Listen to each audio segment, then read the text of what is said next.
ಶ್ರೀ ಗುರುಭ್ಯೋ ನಮಃ. ವಾಲ್ಮೀಕಿ ರಾಮಾಯಣದ ಯುದ್ಧಕಾಂಡದ 126ನೇ ಸರ್ಗ ಮುಕ್ತಾಯ ಕಂಡಿತ್ತು.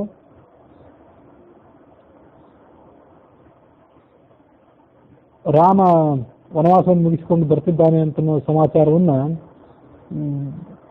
ಭರತ ಹನುಮಂತನ ಮೂಲಕ ಕೇಳಿ ಸಂತೋಷಿಸಿದ. ಶತ್ರುಘ್ನಿಗೆ ಆಜ್ಞಾಪನೆ ಮಾಡಿದ.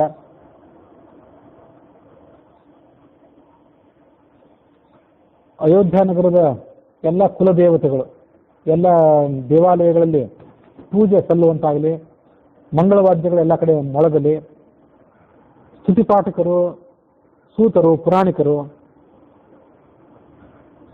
ವಾದ್ಯಗಳನ್ನು ನುಡಿಸುವವರಲ್ಲಿ ಕುಶಲರಾದವರು, ನರ್ತಕರು, ಕ್ಷತ್ರಿಯರು, ಬ್ರಾಹ್ಮಣರು, ನಾನಾ ವಿಭಾಗದ ಪ್ರಜಾ ಸಮುದಾಯದವರು ಅವರೆಲ್ಲ ರಾಮನ ಮುಖವನ್ನು ನೋಡಲಿಕ್ಕೆ ತಮ್ಮ ನಗರಗಳ ತಮ್ಮ ಮನೆಗಳಿಂದ ಹೊರಬರಲಿ. ಶತ್ರುಘ್ನನು ಸಾವಿರಾರು ಸಂಖ್ಯೆಯ ಒಂದು ಕೂಲಿಕಾರರ ತಂಡವನ್ನು ಏರ್ಪಡಿಸಿದ. ಒಂದೊಂದು ತಂಡಕ್ಕೂ ಆಜ್ಞಾಪನೆ ಮಾಡಿದ. ಅಯೋಧ್ಯ ನಗರದಿಂದ ನಂದಿಗ್ರಾಮದ ತನಕ ಏನೇನು ಹಳ್ಳ ತಿಟ್ಟುಗಳಿವೆ ಅವನ್ನೆಲ್ಲ ನೆಲಸಮ ಮಾಡಿ, ಒಂದು ಕ್ರೋಶದಷ್ಟು ಮಾರ್ಗವನ್ನು ಸಮತಟ್ಟು ಮಾಡಿ, ಅಲ್ಲಿ ಆ ಮಾರ್ಗವನ್ನೆಲ್ಲ ಶೀತಲವಾದ ನೀರಿನಿಂದ ಸಿಂಪಡಿಸಿರಿ. ಆ ಮಾರ್ಗದ ಮೇಲೆ ಭತ್ತದ ಅರಳು ಹೂಗಳನ್ನು ಚೆಲ್ಲಿ ಅಲಂಕರಿಸಿರಿ. ಎಲ್ಲ ಕಡೆ ಧ್ವಜಗಳನ್ನು, ಪತಾಕೆಗಳನ್ನು ನೆಟ್ಟು ವೈಭವವನ್ನು ತೋರಿಸಿರಿ. ಸುಗಂಧಯುಕ್ತವಾದಂತಹ ರಂಗವಲ್ಲಿಗಳನ್ನು ಎಲ್ಲ ಕಡೆ ನೀವು ಸಿದ್ಧ ಮಾಡಿದೆ. ಇದರ ಮೇಲ್ವಿಚಾರಣೆಗಾಗಿ ಎಲ್ಲ ಕಡೆಯೂ ಕೂಡ ಜನರು ಬಂದು ನಿಲ್ಲುವಂತಾಗಲಿ. ಶತ್ರುಘ್ನನ ಆಜ್ಞೆಯನ್ನು ಕೇಳಿ ಆ ಕೆಲಸಗಾರರೆಲ್ಲ ಆನಂದಭರಿತರಾಗಿ ಅವನ ಆಜ್ಞೆಯಂತೆ ಆ ಕೆಲಸವನ್ನು ನಿರ್ವಹಿಸಲಿಕ್ಕೆ ಸಿದ್ಧರಾದರು. ಅವರು ಎಲ್ಲ ಕಡೆ ಸಂಚಾರ ಮಾಡಿಕೊಂಡು ಹೋದರು. ಪ್ರಜೆಗಳ ಯೋಗಕ್ಷೇಮಕ್ಕಾಗಿ, ಪ್ರಜೆಗಳ ಹಿತದಲ್ಲಿ ಆಸಕ್ತರಾದಂಥವರು ದೃಷ್ಟಿ, ಜಯಂತ, ವಿಜಯ, ಸಿದ್ಧಾರ್ಥ, ಅರ್ಥಸಾಧಕ ಮೊದಲಾದಂಥ ಮಂತ್ರಿಗಳು ಅವರೆಲ್ಲ ಮುಂದೆ ಪ್ರಯಾಣ ಮಾಡಿದರು. ಈ ಎಲ್ಲ ಕಾರ್ಯಗಳ ಮೇಲ್ವಿಚಾರಣೆಗಾಗಿ ಮುಂದೆ ಪ್ರಯಾಣ ಮಾಡಿದರು.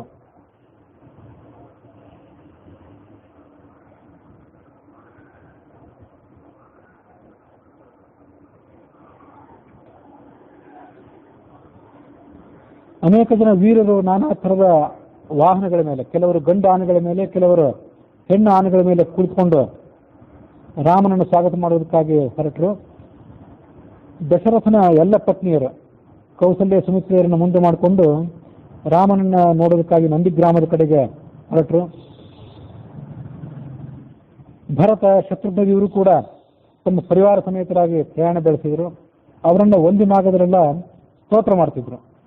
ಶ್ವೇತವರ್ಣದ ಛತ್ರವೊಂದನ್ನು ಹಿಡಿದುಕೊಂಡಿದ್ರು. ರಾಮ ಭರತನ ಸಲುವಾಗಿ ಅಂತ ಒಂದು ಛತ್ರವನ್ನು ಏರ್ಪಾಡು ಮಾಡ್ಕೊಂಡು ಬಂದಿದ್ದ. ಅವನು ಉಪವಾಸ ಮಾಡಿ ಕೃಶ ಆಗಿಬಿಟ್ಟಿದ್ದ, ದೀನನಾಗಿದ್ದ. ರಾಮನನ್ನು ಎದುರುಗೊಳ್ಬೇಕು ಅಂತ ಆತ ಮುಂದೆ ಹೋಗ್ತಿದ್ದ. ಇಡೀ ಅಯೋಧ್ಯ ನಗರನೇ ಆ ನಂದಿಗ್ರಾಮದ ಕಡೆಗೆ ಹೊರಟು ಬಿಟ್ಟಿತ್ತು. ಈ ನಡುವೆ ಭರತನಿಗೆ ಇನ್ನೂ ಮನಸ್ಸಿನ ಸಂದೇಹ ಉಳಿದಿತ್ತು. ಅವನು ಹನುಮಂತರನ್ನು ಕೇಳಿದಂತೆ, ಕಚ್ಚಿನ್ನ ಖಲು ಕಾಪೇಯಿ ಸೇವಕೆ ಕೆಲಸಿಸ್ತಕ ನಹಿ ಪಶ್ಯಾಮಿ ಕಾಕುತ್ಸ್ಥಂ ರಾಮಂ ಆರ್ಯಂ ಪರಂ ತಪಂ ಕಚ್ಚಿನ್ನ ಖಲು ದೃಶ್ಯಂತೆ ವಾನರಾಹ ಕಾಮರೂಪಿಣಃ. ಹನುಮಂತ, ನೀನೇನು ರಾಮ ಬರ್ತಿದ್ದಾನೆ ಅನ್ನೋ ಸಮಾಚಾರವನ್ನು ನಮಗೆಲ್ಲ ತಿಳಿಸಿದ್ವಿ, ಆದರೆ ಇನ್ನೂ ನನಗೆ ಇದ್ರ ಬಗ್ಗೆ ಸ್ವಲ್ಪ ಸಂದೇಹ ಇದೆ. ನೀನು ಸ್ವಾಭಾವಿಕವಾಗಿ ಕಪಿ, ಚಂಚಲ ಸ್ವಭಾವ ಇದ್ದವನು. ಏನಾದರೂ ನಿನ್ನ ಸ್ವಭಾವಕ್ಕನುಸಾರವಾಗಿ ಭ್ರಾಂತಿಗೊಳಗಾಗಿ ಇಂಥ ಒಂದು ಸಮಾಚಾರವನ್ನು ಹೇಳಿದ್ದಿರಬಹುದು.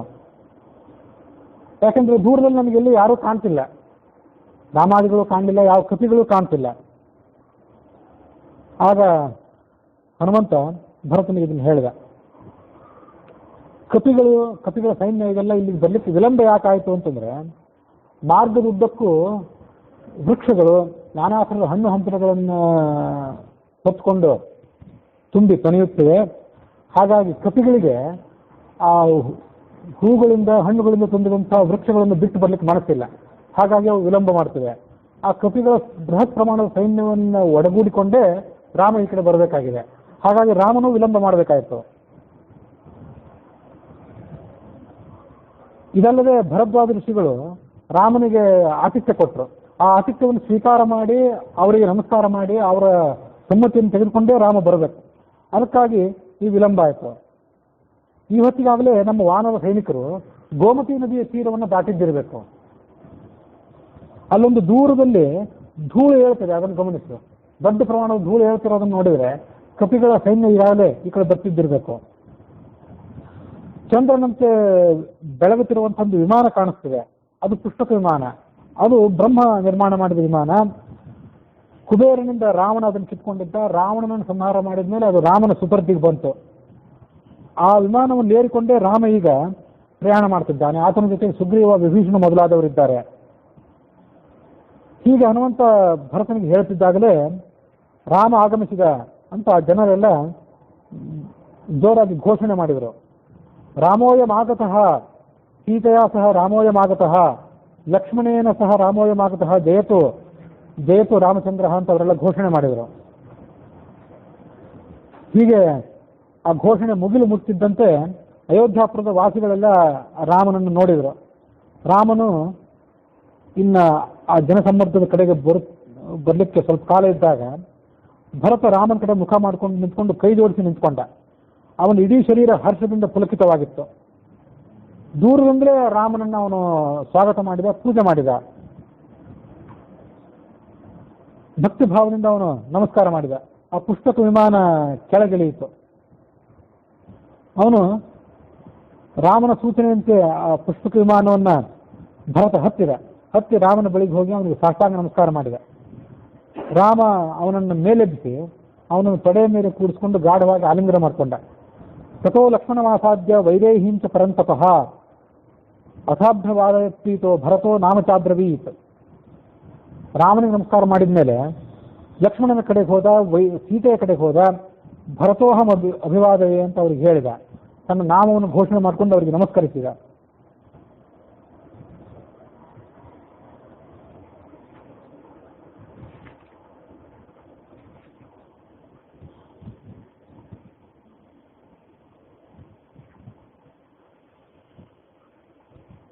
ಅದಾದ್ಮೇಲೆ ಭರತ ಸುಗ್ರೀವನನ್ನ ನಮಸ್ಕರಿಸಿದ, ಜಾಂಬುವಂತನನ್ನ ಅಭಿನಂದಿಸಿದ.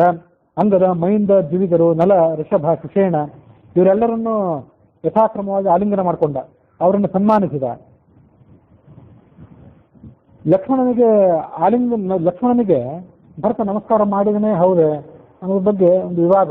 ಅದು ಬಹುಶಃ ಮುಗಿಯದ ವಿವಾದ. ಅದು ಲಕ್ಷ್ಮಣ ದೊಡ್ಡವನೇ, ಭರತ ದೊಡ್ಡವನೇ ಅಂತ ಅನ್ನೋದು ಮುಗಿಯದ ವಿವಾದ.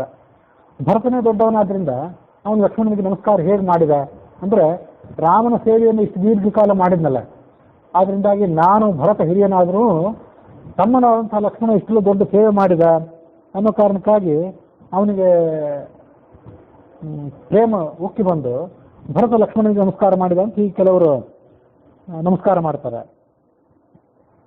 ನಂತರ ಒಬ್ಬರು ಭರತನಿಗೆ ದೊಡ್ಡವರು ಅಂತ ಹೇಳ್ತಾರೆ, ಒಬ್ಬರು ಲಕ್ಷ್ಮಣನಿಗೆ ದೊಡ್ಡವರು ಅಂತ ಹೇಳ್ತಾರೆ.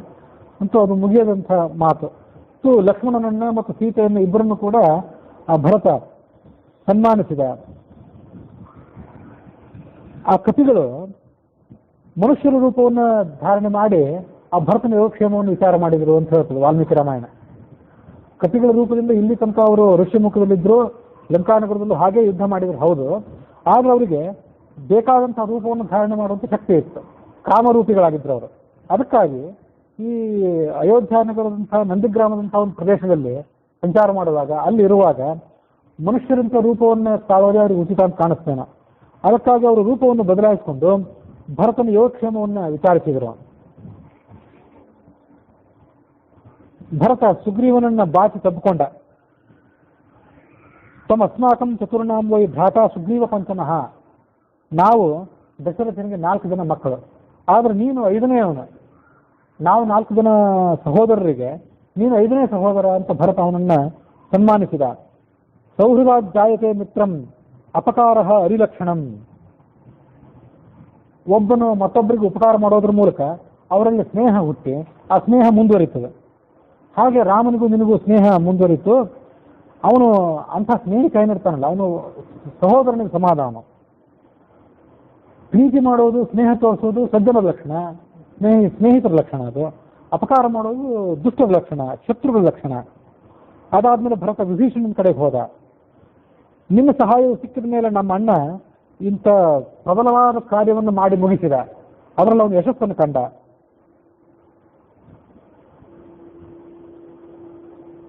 ಇದಾದ್ಮೇಲೆ ಶತ್ರುಘ್ನನು ಕೂಡ ರಾಮ ಲಕ್ಷ್ಮಣರಿಗೆ ಸೀತೆ ಬಳಿಗೆ ಹೋಗಿ ಅವರಿಗೆ ನಮಸ್ಕಾರ ಮಾಡಿದ. ಮುಂದೆ ರಾಮ ತಾಯಿಯ ಬಳಿಗೆ ಬಂದು ಅವಳು ಶೋಕ ಪಡ್ತಿದ್ದನ್ನು ಗಮನಿಸಿದ, ಕಾಂತಿಹೀನಳಾಗಿದ್ದನ್ನು ಗಮನಿಸಿದ. ಅವಳು ಎರಡೂ ಪಾದಗಳನ್ನು ಹಿಡಿದು ತಲೆಬಾಗಿ ನಮಸ್ಕಾರ ಮಾಡಿದ. ಆಮೇಲೆ ಸುಮಿತ್ರೆ, ಕೈಕೇಯಿ, ದಶರಥನ ಉಳಿದೆಲ್ಲ ಪತ್ನಿಯರು, ಪುರೋಹಿತರಾದಂಥ ವಸಿಷ್ಠರು ಅವರೆಲ್ಲರಿಗೂ ಅವನು ನಮಸ್ಕರಿಸಿದ. ಸ್ವಾಗತಂತೆ ಮಹಾಬಾಹೋ ಕೌಸಲ್ಯಾನಂದ ವರ್ಧನ ಅಂತ ಅಲ್ಲಿದ್ದಂಥ ಜನರೆಲ್ಲ ಒಕ್ಕೊರಲಿನಿಂದ ರಾಮನಿಗೆ ಸ್ವಾಗತವನ್ನು ಬಯಸಿದರು. ಕೌಸಲ್ಯ ಆನಂದವನ್ನು ಹೆಚ್ಚಿಸುವನು ನೀನು, ನಿನಗೆ ಸ್ವಾಗತ ಅಂತ ಅವರೆಲ್ಲ ಹೇಳಿದರು. ಇಲ್ಲಿ ಆನಂದ ರಾಮಾಯಣ ಹೇಳುವಂಥ ಒಂದು ಸಂಗತಿ ಏನಂತಂದ್ರೆ, ನನಾಮ ರಾಘವಂ ದೃಷ್ಟ ಸಾಷ್ಟಾಂಗಂ ಭರತಸ್ಪದ. ಮಾಘ ಶುಕ್ಲ ಪಕ್ಷದ ಪಂಚಮಿ ದಿವಸ 15ನೇ ವರ್ಷ ಪ್ರಾರಂಭ ಆದಾಗ, 14 ವರ್ಷಗಳು ಮುಗಿದು 15ನೇ ವರ್ಷ ಪ್ರಾರಂಭ ಆದಾಗ ಭರತ ಆ ರಾಮನನ್ನ ನೋಡಿದ. ಪ್ರಭಾತೆ ಪ್ರಾತಃ ಕಾಲದಲ್ಲಿ ನೋಡಿದ, ಪುಷ್ಪಕ ವಿಮಾನವನ್ನು ಆಕಾಶದಲ್ಲಿ ನೋಡಿದ, ರಾಮನಿಗೆ ನಮಸ್ಕಾರ ಮಾಡಿದ. ರಾಮನು ಕೂಡ ಭರತನನ್ನು ಆಲಿಂಗನ ಮಾಡಿಕೊಂಡ. ವಾಲ್ಮೀಕಿ ರಾಮಾಯಣ ಹೇಳಿದಂತೆ ಒಬ್ಬೊಬ್ಬರಿಗೂ ಕೂಡ ಕ್ರಮವಾಗಿ ನಮಸ್ಕಾರ ಮಾಡಿದ. ಹಿರಿಯರನ್ನ, ಗುರುಗಳನ್ನ, ಸ್ನೇಹಿತರನ್ನ, ಆಪ್ತರನ್ನೆಲ್ಲರನ್ನು ಕ್ರಮವಾಗಿ ನಮಸ್ಕರಿಸಿದ, ಆಲಿಂಗನ ಮಾಡಿಕೊಂಡ. ಅವ್ರು ಕುಶಲ ಸಮಾಚಾರ ಪ್ರಶ್ನೆ ಮಾಡಿದ ಅಂತ ವಾಲ್ಮೀಕಿ ರಾಮಾಯಣ ಹೇಳಿತ್ತು. ಆನಂದ ರಾಮಾಯಣ ಏನು ಹೇಳ್ತದಂದ್ರೆ, ಕೃತ ರೂಪಾಣ್ಯ ಅನೇಕಶಃ, ಒಬ್ಬನೇ ರಾಮ ಅನೇಕ ರೂಪಗಳನ್ನು ತಾಳಿಬಿಟ್ಟ. ಯಾರ್ಯಾರ ಕುಶಲವನ್ನು ಕೇಳಬೇಕಾಗಿತ್ತೋ ಅವರೆಲ್ಲರಿಗೂ ಕುಶಲಗಳನ್ನು ಒಮ್ಮೆಲೆ ಕೇಳಿಬಿಡೋಣ ಅಂತೇಳಿ ಅನೇಕ ರೂಪಗಳನ್ನು ತಾಳ್ಬಿಟ್ಟ. ಏಕಕಾಲೇ ಜನಾನ್ ಸರ್ವಾನ್ ಪ್ರತಕ್ಷ ಪರಿಶಿಸ್ತದೆ. ಒಂದೇ ಕಾಲದಲ್ಲಿ ಅನೇಕ ಜನರನ್ನ ಆಲಿಂಗನ ಮಾಡಿಕೊಂಡ. ಯಾರಿಗೆ ಆಲಿಂಗನ ಮಾಡ್ಕೊಳ್ಬೇಕೋ ಅವರನ್ನು ಆಲಿಂಗನ ಮಾಡಿಕೊಂಡ, ಯಾರಿಗೆ ನಮಸ್ಕಾರ ಮಾಡಬೇಕೋ ಅವರಿಗೆ ನಮಸ್ಕಾರ ಮಾಡಿದ. ಹೀಗೆ ಎಲ್ಲರ ಕುಶಲವನ್ನು ಕೂಡ ಅವನು ಪ್ರಶ್ನೆ ಮಾಡಿದ. ಆದೌ ಪಶ್ಚಾನ್ ರಾಮೇಣ ಕೃತಂ ಆಲಿಂಗನಂ ತದ. ಒಬ್ಬರಿಗೆ ಮೊದಲು ಆಲಿಂಗನ, ಒಬ್ಬರಿಗೆ ಆಮೇಲೆ ಆಲಿಂಗನ ಅಂತಿಲ್ಲ ಅಂತಲ್ಲಿ, ಎಲ್ಲರಿಗೂ ಏಕಕಾಲದಲ್ಲೇ ಆಲಿಂಗನ ಮಾಡಿಕೊಂಡ. ರಾಮಾಂತಸ್ವ ಶಸಂಖ್ಯಾತ ಜನಾಶ್ಚ ಆಸನ್ ಸುವಿಸ್ಮಿತಾ. ಜನರೆಲ್ಲ ಆಶ್ಚರ್ಯಚಕಿತರಾಗಿಬಿಟ್ರು. ಒಬ್ಬ ರಾಮನ್ ನೋಡಬೇಕು ಅಂತ ಬಂದಿದ್ರು ಅವರು ಅಯೋಧ್ಯೆಯಿಂದ ನಂದಿಗ್ರಾಮಕ್ಕೆ. ಅನೇಕ ಜನ ರಾಮರು ಒಂದೇ ಕಾಲದಲ್ಲಿ ಅವರಿಗೆ ಕಾಣಿಬಿಟ್ರು. ಆ ಎಲ್ಲ ಜನರಿಗೆ ಅವ್ರಿಗೆ ಆಶ್ಚರ್ಯ ಆಯಿತು. ಮುಂದೆ ರಾಮ ಕಣ್ಣಲ್ಲಿ ನೀರು ತುಂಬಿಕೊಂಡು ಭರತನಿಗೂ ಸಮಾಧಾನ ಮಾಡಿದ, ತಾಯಂದಿರಿಗೆ ನಮಸ್ಕಾರ ಮಾಡಿದ, ವಸಿಷ್ಠನಿಗೆ, ಅರುಂಧತಿಗೆ, ವಸಿಷ್ಠನ ಪತ್ನಿ ಅರುಂಧತಿಗೆ. ಮುಂದೆ ಅಲ್ಲಿಂದ ವಾದ್ಯ ಮತ್ತು ಘೋಷಗಳ ನಡುವೆ ನಂದಿಗ್ರಾಮದ ಕಡೆಗೆ ಅವನು ಬಂದ.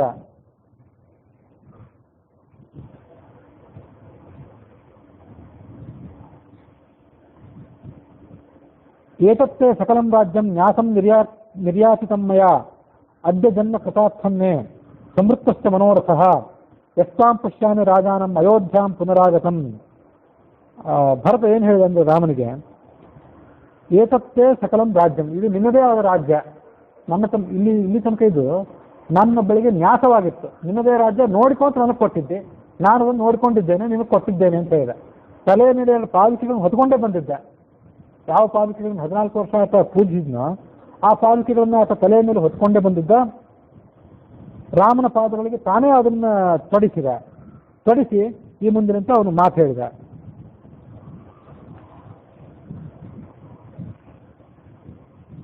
ಚರಣಾಭ್ಯಾಂ ನರೇಂದ್ರಸ್ಯ ಯೋಜಯಾಮಾಸ ಧರ್ಮವಿತ್. ತಾನೇ ಆ ಪಾಲಿಕೆಗಳನ್ನು ತುಡಿಸಿ ಮಾತನ್ನು ಹೇಳಿದ. ಇವತ್ತು ನನ್ನ ಜನ್ಮ ಸಫಲ ಆಗಿದೆ, ನನ್ನ ಬಯಕೆಗಳೆಲ್ಲ ಈಡೇರಿವೆ, ನೀನು ಅಯೋಧ್ಯೆಗೆ ಮರಳಿ ಬಂದದ್ದನ್ನು ನಾನು ನೋಡ್ತಿದ್ದೇನೆ ಅಂದ ಅವನು.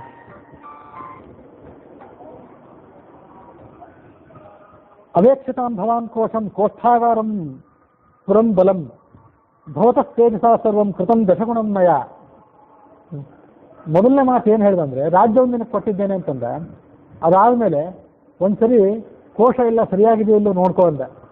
ನಿಮ್ಮ ವಸ್ತು ನಿಮಗೆ ಕೊಟ್ಟಾಗ ಎಲ್ಲ ಸರಿಯಾಗಿದೆ ನೋಡ್ಕೊಳ್ರಿ, ಸಾಲ ಕೊಟ್ಟದ್ದು ನಿಮ್ಗೆ ವಾಪಸ್ ಕೊಟ್ಟಾಗ ಕೊಟ್ಟು ದುಡ್ಡೆಲ್ಲ ಸರಿಯಾಗಿದೆಯೋ ಇಲ್ಲೋ ನೋಡ್ರಿ ಅಂತ ನಾವು ಹೇಳ್ತಿರ್ತೇವಲ್ಲ, ಅದರಂತೆ ಕೋಶವನ್ನೆಲ್ಲ ಒಂದು ವೇಳೆ ಪರ್ಯವೇಕ್ಷಣೆ ಮಾಡುವ, ಕೋಶಗಳನ್ನ, ಧಾನ್ಯಗಳ ಕೋಠೆಯನ್ನು, ಉಗ್ರಾಣವನ್ನೆಲ್ಲ ಪರೀಕ್ಷೆ ಮಾಡುವ, ಸಮಗ್ರ ನಗರವನ್ನು ಸೈನ್ಯವನ್ನು ಪರಿಶೀಲನೆ ಮಾಡು, ನಿನ್ನ ಅನುಗ್ರಹದಿಂದ ಇದನ್ನು 10 ಪಟ್ಟು ನಾನು ವೃದ್ಧಿ ಮಾಡಿದ್ದೇನೆ ಅಂದ ಅವನು.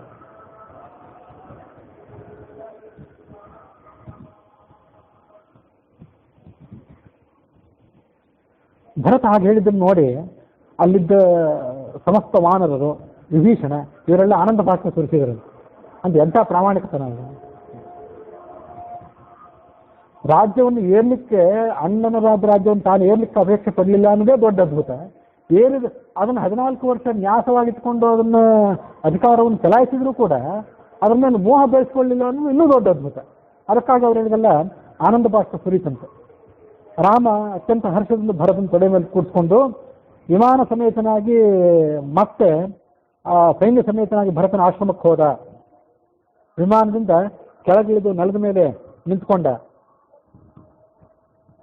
ಆಮೇಲೆ ಆ ವಿಮಾನಕ್ಕೆ ಹೇಳಿದಂತೆ, ವಹ ವೈಷ್ಣವನಂ ದೇವಂ ಅನುಜಾನಾಮಿ ಗಮ್ಯತಾಂ, ನಿನ್ನ ಹಿಂದಿನಂತೆ ಕುಬೇರನ ಕಡೆ ಹೊರಟು ಹೋಗುವ ಅಂತ ರಾಮ ಆ ವಿಮಾನಕ್ಕೆ ಆಜ್ಞಾಪನೆ ಮಾಡಿದ. ಅದರಂತೆ ಆ ವಿಮಾನ ಅದು ಕುಬೇರನ ಕಡೆ ಹೊರಟು ಹೋಯ್ತು. ಮೂಲ ಕುಬೇರಂದೇ ಆಗಿರ್ತದ. ಇಲ್ಲೆಲ್ಲ ಕಡೆ ಗಮನಿಸ್ಬೇಕೇನೆಂದ್ರೆ ಆ ವಿಮಾನ ಅಂದ್ರೆ ಅದೊಂದು ಕೇವಲ ಜಡವಾದ ವಿಮಾನ ಆಗಿದ್ದಿಲ್ಲ. ಆ ದೇವಲೋಕದ ಎಲ್ಲ ವಸ್ತುಗಳಿಗೂ ಒಬ್ಬೊಬ್ಬ ಅಭಿಮಾನಿ ದೇವತೆ ಇರ್ತಾನೆ. ಐರಾವತ ಅಂದ್ರೆ ಅದು ಒಂದು ಆನೆ, ಚೇತನವಾದ ಆನೆನೇ, ಅದಕ್ಕೊಬ್ಬ ದೇವತೆ. ಹಾಗೆ ಕಾಮಧೇವನಿಗೊಂದು ದೇವತೆ. ಹಾಗೆ ಇದಕ್ಕೆಲ್ಲದಕ್ಕೂ ಕೂಡ ಒಂದೊಂದು. ಅದಕ್ಕೆ ಉತ್ತರ ರಾಮಚರಿತ ಅಂತ ಭೌಭೂತಿದೊಂದು ಕಾವ್ಯ, ಅದು ವಾಲ್ಮೀಕಿ ರಾಮಾಯಣವನ್ನೇ ಆಧರಿಸಿ ಭೌಭೂತಿ ಆಧುನಿಕ ಕಾಲದಲ್ಲಿ ರಚನೆ ಮಾಡಿದ ಕಾವ್ಯ. ಅದಕ್ಕೆ ಅಲ್ಲಿ ರಾಮ ಅದನ್ನ ವಿಮಾನ ರಾಜ ಅಂತ ಸಂಬೋಧನೆ ಮಾಡ್ತಾನೆ. ವಿಮಾನ ರಾಜನೇ ಈ ಕಡೆ ಬಾ, ಆ ಕಡೆ ಹೋಗು, ಇಲ್ಲಿ ನಿಲ್ಲು, ಇನ್ನು ಮುಂದೆ ನಡಿ ಅಂತ ಹೀಗೆ ವಿಮಾನ ರಾಜ ಅಂತ ಸಂಬೋಧನೆ ಮಾಡ್ತಾನೆ ಕಡೆ ಒಬ್ಬ.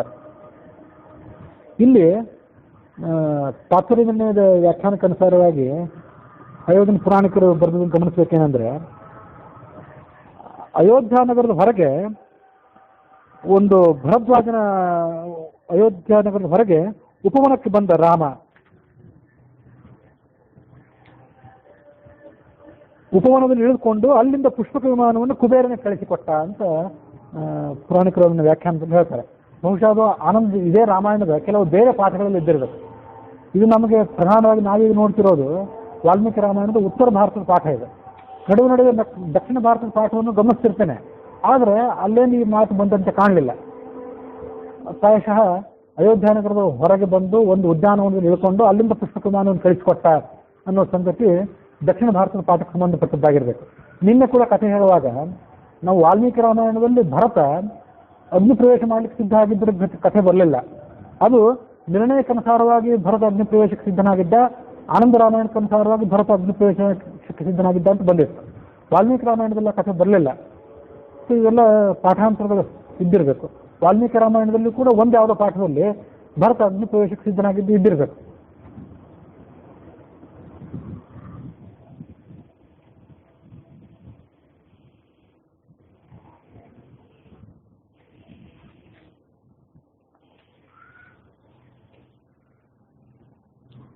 ಮುಂದೆ ಆ ಪುಷ್ಪಕ ವಿಮಾನ ಕುಬೇರನ ಬಳಿಗೆ ಹೊರಟು ಹೋಯಿತು. ವಸಿಷ್ಠರ ಪಾದಕಮಲಗಳಿಗೆ ಅವನು ನಮಸ್ಕಾರ ಮಾಡಿದ. ಆ ವಸಿಷ್ಠರನ್ನು ಒಂದು ದಿವ್ಯ ಆಸನದಲ್ಲಿ ಕೂಡಿಸಿದ. ಅವರ ಪಕ್ಕದಲ್ಲಿ ತಾನೂ ಒಂದು ಕೂಡ ದಿವ್ಯವಾದ ಆಸನದಲ್ಲಿ ಕೂತ್ಕೊಂಡ. ಮುಂದೆ ಭರತ ಕೈ ಮುಗಿದುಕೊಂಡು ರಾಮನಿಗೆ ಈ ಮಾತನ್ನು ಹೇಳಿದ. ನನ್ನ ತಾಯಿ ಮಾತನ್ನ, ಕೈ ನನ್ನ ತಾಯಿ, ಅವಳ ಮಾತನ್ನು ಗೌರವಿಸಿ ರಾಜ್ಯವನ್ನು ನೀನು ನನಗೆ ಕೊಟ್ಟು ಹೋದಿ. ನನಗೆ ನೀನು ಹೇಗೆ ಕೊಟ್ಟಿದ್ದೀಯೋ ಅದರಲ್ಲಿ ಒಂದು ಕುಂದು ಕೊರತೆ ಆಗದಂತೆ ನಾನು ನಿನಗೆ ಅದನ್ನು ಮರಳಿ ಕೊಟ್ಟೆ. ಒಂದು ದೊಡ್ಡ ಎತ್ತಿನ ಗಾಡಿಯನ್ನು ಬಲಿಷ್ಠವಾದಂತಹ ವಯಸ್ಕವಾದಂತಹ ಎತ್ತು ಹೊರಬಲ್ಲದು.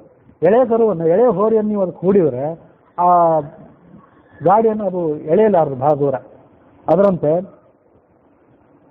ಬಹಳ ಗುರುತರವಾದಂತಹ ರಾಜ್ಯಭಾರ ಇದು. ರಾಜ್ಯ ಆಡಳಿತ ಏನು ಬಹಳ ಸಣ್ಣದಲ್ಲ.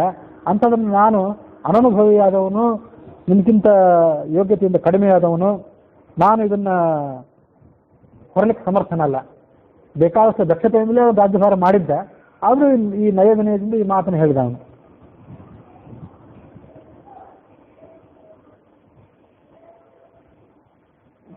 ನೀರಿನ ಪ್ರವಾಹ ವೇಗದಿಂದ ಹರಿಯುವಾಗ ಅಲ್ಲೇನಾದ್ರು ಸೇತುವೆ ಕೊಚ್ಚಿ ಹೋದರೆ ಅದನ್ನು ಮತ್ತೊಮ್ಮೆ ನಿರ್ಮಾಣ ಮಾಡಲಿಕ್ಕೆ ಆಗೋದಿಲ್ಲ. ಅದರಂತೆ ಈ ರಾಜ್ಯದಲ್ಲಿ ಅನೇಕ ಕುಂದುಕೊರತೆಗಳು ಏನಾದ್ರು ಬರಬಹುದು. ಆ ಕುಂದುಕೊರತೆಗಳನ್ನು ಅನನುಭವಿಯಾದಂತಹ ಅಸಮರ್ಥನಾದಂಥ ನಾನು ಸರಿಪಡಿಸಲಿಕ್ಕೆ ಸಮರ್ಥನಲ್ಲ. ನೀನೇ ಅದಕ್ಕೆ ದಕ್ಷ, ನೀನೇ ಆ ರಾಜ್ಯವನ್ನು ಸ್ವೀಕಾರ ಮಾಡು. ಗತಿಂಖರ ಇವಾಶ್ಪಸ್ಯ ಹಂಸಸ್ಯೇವ ಚ ವಾಯಸಃ ನಾನ್ವೇತು ಮುತ್ತಹೇ ವೀರ ತವ ಮಾರ್ಗಮರಿಂದಮ. ಕುದುರೆಯನ್ನ ಕತ್ತೆ ಯಾವತ್ತೂ ಕೂಡ ಹೋಲಲಾರದು. ಕುದುರೆ ಹೇಗೆ ವೇಗವಾಗಿ ಧಾವಿಸ್ತದೆ ಹಾಗೆ ಕತ್ತೆ ಧಾವಿಸಲಾರದು. ಹಂಸದ ಗತಿಯನ್ನ ಹಂಸ ಹೇಗೆ ಲಲಿತವಾಗಿ ಸುಂದರವಾಗಿ ನಡೀತದೋ ಅದರಂತೆ ಕಾಗೆ ನಡೆಯಲಾರದು. ಅದರಂತೆ ನಿನ್ನಂತೆ ನಾನು ರಾಜ್ಯಭಾರವನ್ನು ಮಾಡಲಾರೆ. ಇದು ನಿನಗೆ ಸಂಬಂಧಪಟ್ಟದ್ದು, ನೀನೇ ಇದನ್ನು ಸ್ವೀಕಾರ ಮಾಡು.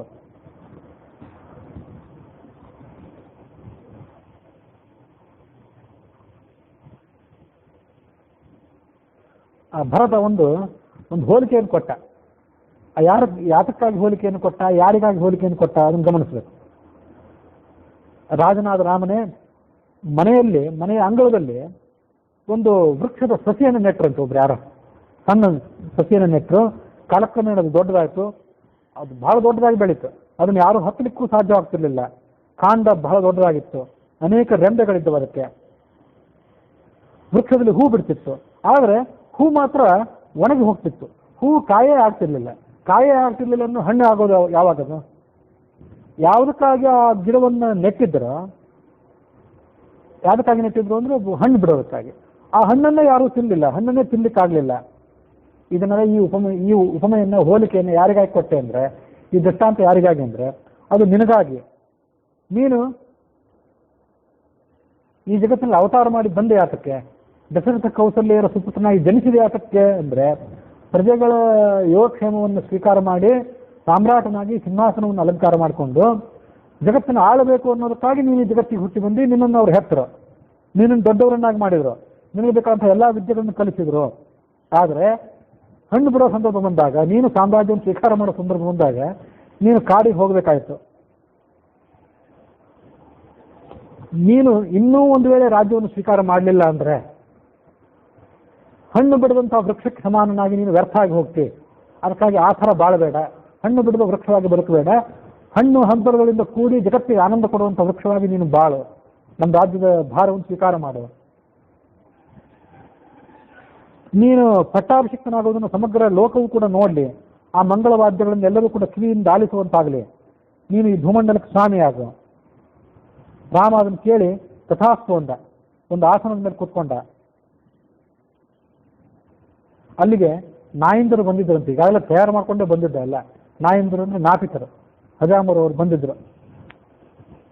ಸುಮ್ಮನೆ ಸಾಧಾರಣ ನಾಪಿತರಲ್ಲ, ಅವರೆಲ್ಲ ರಾಜರ ಸೇವೆಗೆ ಯೋಗ್ಯವಾದ ನಾಪಿತರು, ಬಹಳ ಕೈಚಳಕ ಇದ್ದವರು. ಅವರೆಲ್ಲ ರಾಮನನ್ನು ಸುತ್ತುವರೆದು ನಿಂತ್ಕೊಂಡ್ರು. ನಿಂತ್ಕೊಂಡ್ರು. ಭರತ, ಲಕ್ಷ್ಮಣ, ಸುಗ್ರೀವ, ವಿಭೀಷಣ ಇವರೆಲ್ಲ ಅನುಕ್ರಮವಾಗಿ ಸ್ನಾನ ಮಾಡಿದರು. ಸ್ನಾನ ಮಾಡಿ ರಾಮ ಆ ನಾಪಿತರ ಕೈಯಿಂದ ಜಟೆಯನ್ನು ಶುದ್ಧೀಕರಿಸಿಕೊಂಡ, ಅದನ್ನೆಲ್ಲ ಕತ್ತರಿಸಿಕೊಂಡ, ಸ್ನಾನಾದಿಗಳನ್ನು ಮಾಡಿದ. ಆನಂದ ರಾಮಾಯಣ ಏನು ಹೇಳ್ತದಂದ್ರೆ, ಶ್ಮಶ್ರು ಕರ್ಮ ಉದ್ವರ್ತನಂಚ ತೈಲಾಭ್ಯಂತಂಚ ಬಂಧುವಿಹಿ ನಂದಿಗ್ರಾಮೇ ಕರೋದ್ರಾಮ.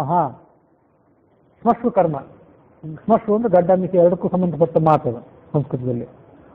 ಅದರ ಕರ್ಮವನ್ನು, ಅದನ್ನು ಬೋಳಿಸಿಕೊಳ್ಳುವಂಥ ಕೆಲಸವನ್ನು ಮಾಡಿದ. ತೈಲಾಭ್ಯಂಗ ಮಾಡಿದ. ನಂದಿಗ್ರಾಮದಲ್ಲಿ ಆ ಎಲ್ಲ ಕ್ರಿಯೆಗಳನ್ನು ಕೂಡ ಮಾಡಿದ.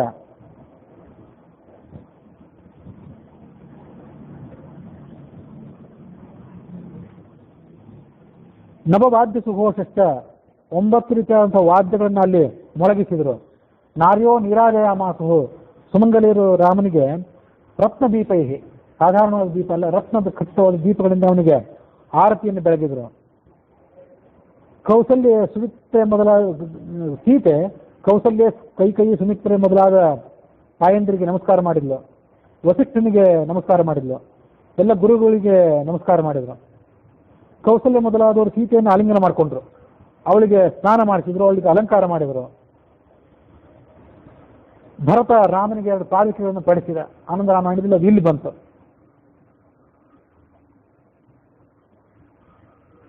ರಾಜ್ಯಮೇತಂ ನ್ಯಾಸಭೂತಂ ಯದಾ ನಿರ್ಯಾಪಿತಂ ತ್ವಯಾ ಕೋಷ್ಠಾಗಾರಂ ಬಲಂ ಕೋಶಂ ಕೃತಂ ದಶಗುಣಮಯ, 10 ಪಟ್ಟು ಮಾಡಿದ್ದೇನೆ ಅಂತ ಭರತ ಹೇಳಿದ್ದು ಆನಂದ ರಾಮಾಯಣದಲ್ಲಿ ಇಲ್ಲಿ ಬಂತು.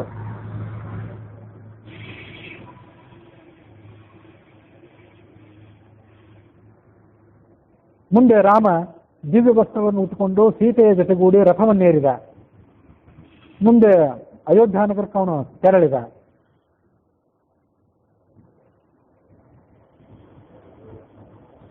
ಶತ್ರುಘ್ನನು ಕೂಡ ರಾಮಲಕ್ಷ್ಮಣರಿಗೆ ಸಿಂಗಾರ ಮಾಡಿಸಿದ. ಸಮಸ್ತ ರಾಣಿಯರು, ದಶರಥನ ಸಮಸ್ತ ರಾಣಿಯರು ತಾವು ಮುಂದಾಗಿ ಸೀತೆಗೆ ಅಲಂಕಾರ ಮಾಡಿಸಿದರು. ಮುಂದೆ ಕೌಸಲ್ಯ, ಅಲ್ಲಿ ಕಪಿಗಳ ಪತ್ನಿಯರೆಲ್ಲ ಬಂದಿದ್ರಲ್ಲ, ಸುಗ್ರೀವನ ಪತ್ನಿಯರು, ಉಳಿದೆಲ್ಲ ಕಪಿಗಳ ಪತ್ನಿಯರು, ಅವರೆಲ್ಲರಿಗೂ ಅಲಂಕಾರ ಮಾಡಿದರು. ಸುಮಂತ್ರ ಅನ್ನುವ ಸಾರಥಿ ರಥವನ್ನ ಮುಂದೆ ತೆಗೆದುಕೊಂಡು ಬಂದ. ಆ ರಥವನ್ನ ರಾಮಾದಿಗಳು ಏರಿದರು. ಸುಗ್ರೀವನ ಭಾರ್ಯರು, ಸೀತೆ ಇವರೆಲ್ಲ ಆ ಪಟ್ಟಣವನ್ನು ನೋಡುವಂತಹ ಉತ್ಸುಕತೆಯಿಂದ ಮುಂದುವರೆದರು, ಪ್ರಯಾಣ ಮಾಡಿದರು. ಮಂತ್ರಿಗಳೆಲ್ಲ ಆ ಪಟ್ಟಾಭಿಷೇಕದ ಕಾರ್ಯದ ಬಗ್ಗೆ ಆಲೋಚನೆ ಮಾಡಲಿಕ್ಕೆ ಪ್ರಾರಂಭ ಮಾಡಿದರು. ಅಶೋಕ, ವಿಜಯ, ಸಿದ್ಧಾರ್ಥ ಅನ್ನುವಂಥ 3 ಮಂತ್ರಿಗಳು ನಗರದ ರಕ್ಷಣೆಗಾಗಿ, ನಗರದ ಸಮೃದ್ಧಿಗಾಗಿ ಪರಸ್ಪರ ಸಮಾಲೋಚನೆ ಮಾಡಿದರು. ಸೇವಕರಿಗೆ ಆಜ್ಞಾಪನೆ ಮಾಡಿದರು. ರಾಮನ ಪಟ್ಟಾಭಿಷೇಕಕ್ಕೆ ಯಾವ್ಯಾವ ವಸ್ತುಗಳು ಬೇಕೋ ಅದನ್ನೆಲ್ಲವನ್ನು ಕೂಡಲೇ ಸಿದ್ಧ ಮಾಡಿರಿ. ಸಮಸ್ತ ಮಂತ್ರಿಗಳು ವಸಿಷ್ಠರ ಜೊತೆಗೂಡಿ ಮತ್ತೆ ಅಯೋಧ್ಯ ಪಟ್ಟಣದ ಹೊರಭಾಗಕ್ಕೆ ಬಂದರು. ರಾಮ ಆ ರಥದಲ್ಲಿ ಕೂತ್ಕೊಂಡೇ ಅಯೋಧ್ಯ ನಗರವನ್ನೆಲ್ಲ ಸಂಚಾರ ಮಾಡಬೇಕು, ಇಡೀ ಅಯೋಧ್ಯ ನಗರವನ್ನೊಮ್ಮೆ ನೋಡಬೇಕು ಅಂತ ಹೊರಟ. ಲಕ್ಷ್ಮಣ, ಭರತ, ಶತ್ರುಘ್ನ ಇವರೆಲ್ಲ ಯಾವ್ಯಾವ ಸೇವೆಯನ್ನು ರಾಮನಿಗೆ ಮಾಡ್ತಿದ್ರು ಅದನ್ನು ಹೇಳ್ತದೆ ಈ ವಾಲ್ಮೀಕಿ ರಾಮಾಯಣ. ಭರತ ಕುದುರೆಗಳ ಕಡಿವಾಣವನ್ನು ತಾನು ಹಿಡಿದ. ಯಾವಾಗಲೂ ಸುಮಂತ್ರ ಅನ್ನೋ ಮಂತ್ರಿ ಏನಿದ್ದ ಅವನು ಮಂತ್ರಿಯೂ ಆಗಿದ್ದ, ಸಾರಥಿಯೂ ಆಗಿದ್ದ ಅಂತ ಕೇಳ್ತೀವಿ. ಈಗ ಭರತನೇ ಆ ಕುದುರೆಗಳ ಕಡಿವಾಣವನ್ನು ಹಿಡಿದು ರಥವನ್ನು ಮುನ್ನಡೆಸಿದ. ಶತ್ರುಘ್ನ ರಾಮನ ತಲೆಯ ಮೇಲೆ ಶ್ವೇತಛತ್ರ ಹಿಡಿದ. ಲಕ್ಷ್ಮಣ ಬಿಳಿ ಬಣ್ಣದ ಚಾಮರದಿಂದ ಆತನ ತಲೆಯ ಸುತ್ತಲೂ ಬೀಸುತ್ತಿದ್ದ. ಮತ್ತೊಂದು ಚಾಮರವನ್ನು ವಿಭೀಷಣ ಬೀಸುತ್ತಿದ್ದ. ಋಷಿಗಳು ಮತ್ತು ದೇವತೆಗಳೆಲ್ಲ ಆಕಾಶದಲ್ಲಿ ನಿಂತುಕೊಂಡು ಸ್ತೋತ್ರ ಮಾಡ್ತಿದ್ರು. ಅದರ ಮಧುರ ನಿನಾದ ಮನುಷ್ಯ ಗಣಗಳಿಗೆಲ್ಲ ಕೇಳಿ ಬರ್ತಿತ್ತು. ಸುಗ್ರೀವ ಮತ್ತೊಂದು ಶತ್ರುಂಜಯ ಅನ್ನುವಂಥ ಆನೆಯನ್ನು ಏರಿ ಕೂತ್ಕೊಂಡ. ವಾನರರೆಲ್ಲ ಮನುಷ್ಯ ರೂಪವನ್ನು ತಾಳಿ ಎಲ್ಲ ಥರದ ಅಲಂಕಾರ ಮಾಡಿಕೊಂಡು 9,000 ಆನೆಗಳ ಮೇಲೆ ಕೂತ್ಕೊಂಡು ನಗರದ ಪರಿವೀಕ್ಷಣೆಗಾಗಿ ಹೊರಟರು. ನಾನಾ ಥರದ ಸೈನಿಕರೆಲ್ಲ ಹಿಂದು ಮುಂದಾಗಿ ಸಂಚಾರ ಮಾಡ್ತಿದ್ರು. ಮಂತ್ರಿಗಳು, ಬ್ರಾಹ್ಮಣರು, ಪ್ರಜೆಗಳು ಇವರೆಲ್ಲ ರಾಮನ ಸುತ್ತಮುತ್ತಲು ನಕ್ಷತ್ರಗಳಂತೆ, ಗ್ರಹಗಳಂತೆ ಕಂಗೊಳಿಸ್ತಿದ್ರು. ಅವರ ನಡುವೆ ರಾಮ ಚಂದ್ರನಂತೆ ಕಂಗೊಳಿಸ್ತಿದ್ದ. ಕೆಲವರು ಅಕ್ಷತೆಯ ಬಟ್ಟಲನ್ನ, ಕೆಲವರು ಸುವರ್ಣದ ಕಲಶವನ್ನ, ಕೆಲವರು ನಾನಾ ಥರದ ಮೋದಕಗಳ, ಭಕ್ಷ್ಯ ಭೋಜ್ಯಗಳ ಪಾತ್ರವನ್ನು ಹಿಡಿದುಕೊಂಡು ರಾಮನ ಮುಂದೆ ಸಂಚಾರ ಮಾಡ್ತಿದ್ರು. ರಾಮ ತನ್ನ ಮಂತ್ರಿಗಳಿಗೆ ಸುಗ್ರೀವ ವಿಭೀಷಣರ ಸ್ನೇಹ, ಹನುಮಂತನ ಪ್ರಭಾವ, ಉಳಿದೆಲ್ಲ ಅಂಗದಾದಿ ಕಪಿಗಳ ಶಕ್ತಿ ಅದನ್ನೆಲ್ಲವನ್ನು ವರ್ಣನೆ ಮಾಡಿ ಹೇಳ್ತಿದ್ದ. ಅದನ್ನೆಲ್ಲ ಕೇಳಿ ಆ ಮಂತ್ರಿಗಳಿಗೆ, ಅಯೋಧ್ಯಾಪುರದ ವಾಸಿಗಳಿಗೆ ಆಶ್ಚರ್ಯದಿಂದ ಮನಸ್ಸು ತುಂಬಿ ಬಂತು. ಹೀಗವನು ಅಯೋಧ್ಯ ಪಟ್ಟಣವನ್ನ ಪ್ರವೇಶಿಸಿದ. ಮನೆಗಳ ಮೇಲೆ ಪ್ರಜೆಗಳೆಲ್ಲ ನಿಂತ್ಕೊಂಡು ಎತ್ತರವಾದ ಬಾವುಟಗಳನ್ನು ಹಾರಿಸಿ ಆ ರಾಮನಿಗೆ ಸ್ವಾಗತವನ್ನು ಬಯಸಿದರು.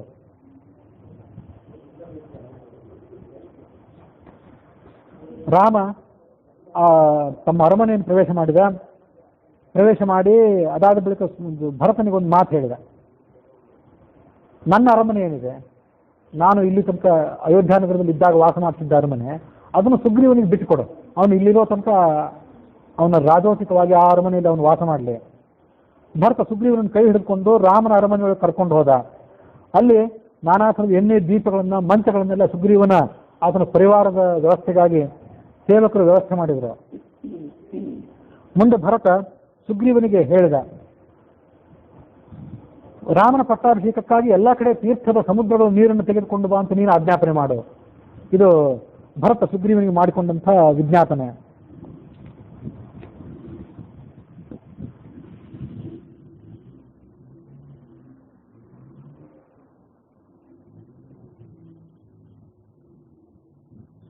ತಥೋ ರಾಮ ಸಭಾ ಮಧ್ಯೆ ವಿವೇಶ ಕಪಿಭಿಸ್ತಃ ದದೌ ಕಪಿಭ್ಯೋ ಗೇಹಾನಿ ವಸ್ತುಂ ರಮ್ಯಾಣಿ ಸಾಧನಂ. ಎಲ್ಲ ಕಪಿಗಳಿಗೆ ಸುಗ್ರೀವೊಂದು ಮಾತು ಇಲ್ಲಿ ಬಂತು ವಾಲ್ಮೀಕಿ ರಾಮಾಯಣದಲ್ಲಿ. ಆನಂದ ರಾಮಾಯಣದಲ್ಲಿ ಹೇಳಿದಂತೆ ಎಲ್ಲ ಕಪಿಗಳಿಗೆ ಅವನು ವಸತಿಗಾಗಿ ಬಿಡಾರಕ್ಕಾಗಿ ವ್ಯವಸ್ಥೆ ಮಾಡಿಸಿದ ರಾಮ. ಅಥ ರಾಮಸ್ಯ ರಾಜ್ಯಾರ್ಥಂ ಅಭಿಷೇಕಂ ಗುರುವಾದಂಥ ವಸಿಷ್ಠ ಅಭಿಷೇಕಕ್ಕಾಗಿ ಎಲ್ಲ ಥರದ ವ್ಯವಸ್ಥೆ ಮಾಡಿದ. ಹನುಮತ್ ಪ್ರಮುಖಾಧ್ಯಕ್ಷ ಚತುಸ್ಸಿಂಧು ಜಲಂ ಶುಭಂ, ಕಪಿಗಳೆಲ್ಲ ನಾನಾ ಥರದ ತೀರ್ಥಗಳಿಗೆ ಸಮುದ್ರಗಳಿಗೆ ಹೋಗಿ ಆ ನೀರನ್ನು ತೆಗೆದುಕೊಂಡು ಬಂದರು. 4 ಸುವರ್ಣದ ಕಲಶಗಳನ್ನು ಸುಗ್ರೀವ ಕಪಿಗಳಿಗೆ ಕೊಟ್ಟನಂತೆ.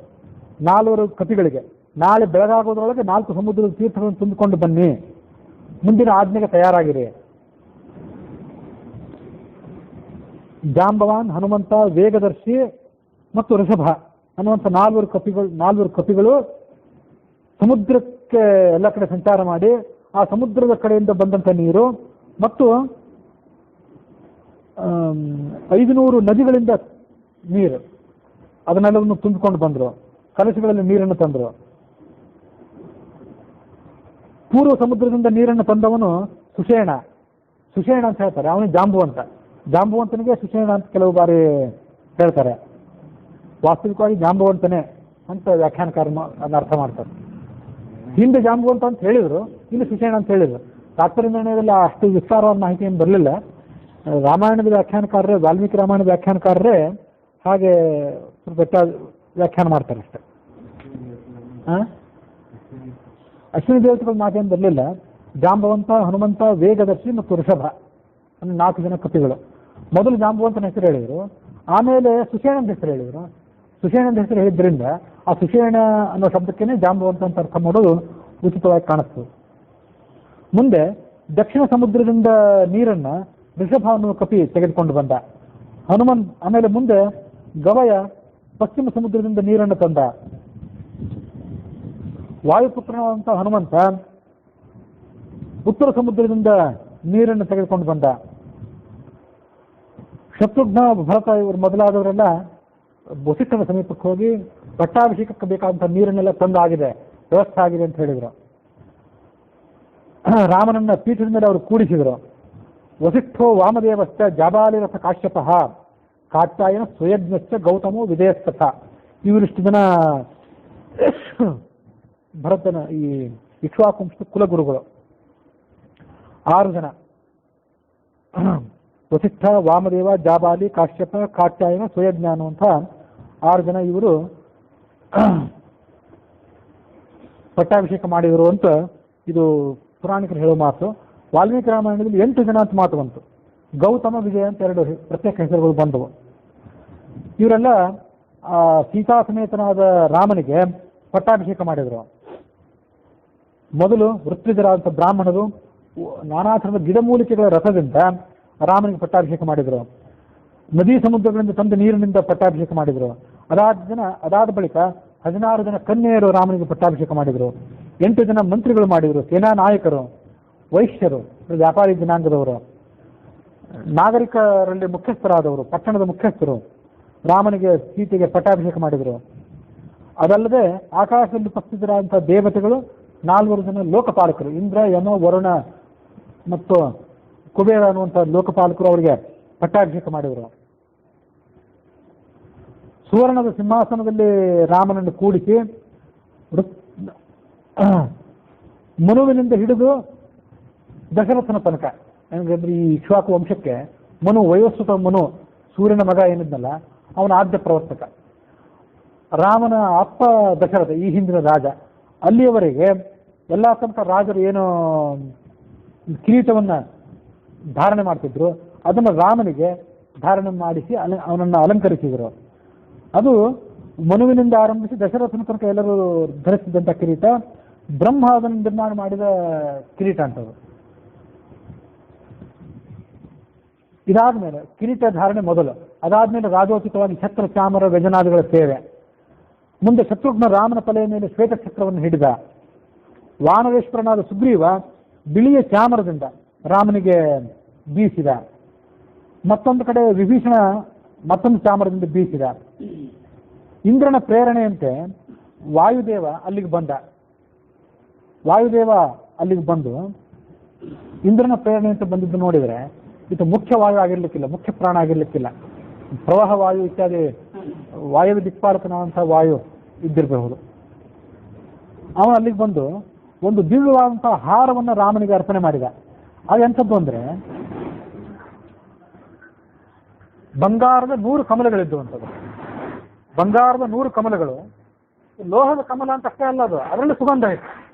ಬಂಗಾರದ ಕಮಲ ಹೌದು, ಅದು ಸುಗಂಧ ಅಂತ ದಿವ್ಯ ಕಮಲಗಳಿಂದ ಕೂಡಿದ ಹಾರ ಅದು. ನಾನಾ ಥರದ ರತ್ನಗಳಿಂದ ಅದು ಖಚಿತವಾಗಿತ್ತು. ರಾಮನಿಗೆ ಅದನ್ನು ಅರ್ಪಣೆ ಮಾಡಿದ. ದೇವಗಂಧರ್ವರು ದಾನ ಮಾಡಿದರು, ಅಪ್ಸರೆಯರು ನರ್ತನ ಮಾಡಿದರು. ಭೂಮಿ ಸತ್ಯವತಿ ಚೈವ ಫಲವಂತಸ್ಥ ಪಾದಪಾಹ ಗಂಧವಂತಿಕ ಪುಷ್ಪಾಣಿ ಬಭೂವು ರಾಘವೋತ್ಸವೇ. ರಾಮನ ಪಟ್ಟಾಭಿಷೇಕನೇ ಅಂತ ಸುಮುಹೂರ್ತ ಆಗಿತ್ತಲ್ಲ, ಆ ಸಂದರ್ಭದಲ್ಲಿ ಭೂಮಿ ಸಸ್ಯ ಸಮೃದ್ಧವಾಗಿತ್ತು, ವೃಕ್ಷಗಳು ಫಲಭರಿತವಾಗಿದ್ದವು, ಪುಷ್ಪಗಳು ಸುಗಂಧವನ್ನೆಲ್ಲ ಕಡೆ ಬೀರ್ತಾ ಇದ್ದವು. ಯಾರ್ಯಾರು ರಾಮನಿಗೆ ಏನೇನು ಸೇವೆ ಮಾಡಿದರು ಅಂತ ಇಲ್ಲಿ ವಾಲ್ಮೀಕಿ ರಾಮಾಯಣಕ್ಕನುಸಾರವಾಗಿ ಬಂತು. ಅದನ್ನೇ ಆನಂದ ರಾಮಾಯಣಕ್ಕನುಸಾರವಾಗಿ ಕೂಡ ಹೀಗೆ ಶ್ರವಣ ಮಾಡಬೇಕು. ಸಮಾನೀಯ ನೃಪೈಸ್ತರ್ವೈಹಿ ಮಹಾವಾದ್ಯ ಪುರಸ್ಸರಂ ಛತ್ರಂ ಚ ತಸ್ಯ ಜಗ್ರಾಹ ಪೃಷ್ಠ ಸಂಸ್ಥಸ್ಥ ಲಕ್ಷ್ಮಣ. ವಾಲ್ಮೀಕಿ ರಾಮಾಯಣಕ್ಕನುಸಾರವಾಗಿ ಶತ್ರುಘ್ನ ಛತ್ರ ಹಿಡಿದಿದ್ದ. ಆನಂದ ರಾಮಾಯಣಕ್ಕನುಸಾರವಾಗಿ ಛತ್ರವನ್ನ ಸ್ವಯಂ ಲಕ್ಷ್ಮಣ ಹಿಡಿದಿದ್ದ, ಹಿಂದೆ ನಿಂತ್ಕೊಂಡಿದ್ದ. ರಾಮನ ಹಿಂದೆ ನಿಂತ್ಕೊಂಡು ಛತ್ರವನ್ನು ಹಿಡಿದುಕೊಂಡಿದ್ದ. ಮುಂದೆ ಸವ್ಯ ಪಾರ್ಶ್ವಸ್ಥ ಬಲಭಾಗದಲ್ಲಿ ನಿಂತ್ಕೊಂಡು ಚಾಮರವನ್ನು ಭರತ ಬೀಸಿದ. ಶತ್ರುಘ್ನ ಎಡಭಾಗದಲ್ಲಿ ನಿಂತ್ಕೊಂಡು ವ್ಯಜನವನ್ನು ಬೀಸಿದ. ಚಾಮರಕ್ಕೂ ವ್ಯಜನಕ್ಕೂ ವ್ಯತ್ಯಾಸ ಏನಂದ್ರೆ, ಚಾಮರ ಅಂದ್ರೆ ಚಮರಿ ಮೃಗದ ಬಾಳದಿಂದ ನಿರ್ಮಾಣವಾಗುವಂಥದ್ದು, ಕೂದಲು ಇರ್ತದಲ್ಲ ಅದು. ವ್ಯಜನ ಅಂತಂದ್ರೆ ಬೀಸಣಿಗೆ ಅಂತ ಇರುವಂಥದ್ದು, ಬಂಗಾರದ್ದು ಬೆಳ್ಳಿಯಿಂದ ನಿರ್ಮಾಣವಾಗಿದ್ದದು, ಅದಕ್ಕೆ ವ್ಯಜನ ಅಂತಾರೆ. ಅದನ್ನ ಬೀಸಿದ ಶತ್ರುಘ್ನ.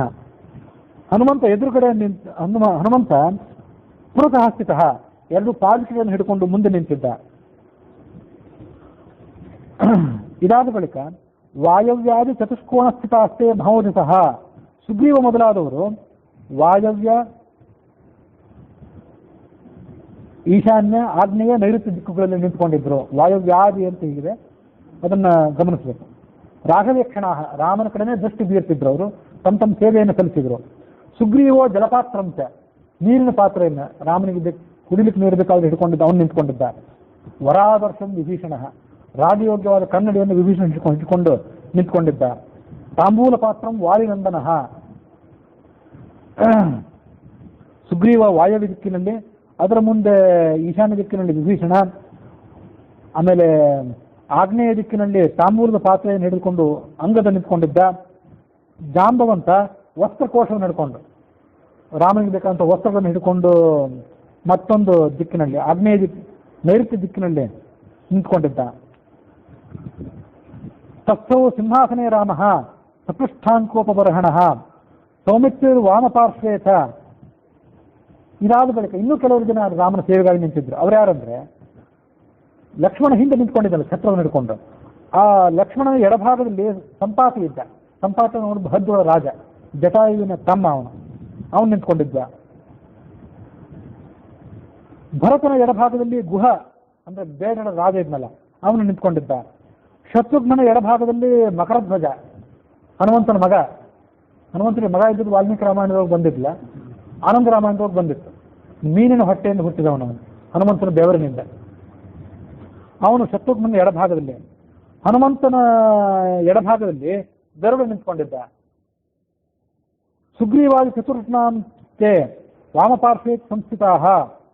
ಸುಗ್ರೀವ ಮೊದಲಾದವರೇನಿದ್ರಲ್ಲ, ಸುಗ್ರೀವ, ಆಮೇಲೆ ವಿಭೀಷಣ, ಜಾಂಬವಂತ ಮತ್ತು ಅಂಗದ, ಅವರ ಎಡಭಾಗದಲ್ಲಿ ಮತ್ತು ಕೆಲವರು ನಿಂತ್ಕೊಂಡಿದ್ರು. ಅವರ್ಯಾರಂದ್ರೆ ಚಿತ್ರರಥ, ವಿಜಯ, ಸುಮಂತ ಮತ್ತು ದಾರುಕ, ಈ 4 ನಿಂತ್ಕೊಂಡಿದ್ರು ಸೇವೆಗಾಗಿ. ನಾನಾ ಥರದ ರಾಜಯೋಗ್ಯವಾದಂಥ ಪದಾರ್ಥಗಳನ್ನು ಕೈಯಲ್ಲಿ ಹಿಡಿದುಕೊಂಡು ಆತನ ಸೇವೆಗಾಗಿ ಅವರು ನಿಂತ್ಕೊಂಡಿದ್ರು. ಆಗ ದೇವಾಸುರರು, ಎಲ್ಲ ಯಕ್ಷ ಗಂಧರ್ವ ಕಿನ್ನರರು, ಇವರೆಲ್ಲ ರಾಮನ ಸೇವೆಗಾಗಿ ಸನ್ನದ್ಧರಾಗಿದ್ರು. ಓಷಧ್ಯ ಪರ್ವತಾವೃಕ್ಷಾ ಸಾಗರಾಶ್ಚಾತ ನಿಮ್ನಗಾ ಮಾಲಾಂಚ ಕಾಂಚನೀಂ ವಾಯುಂ ದದೌ ವಾಸವಚೋದಿತ.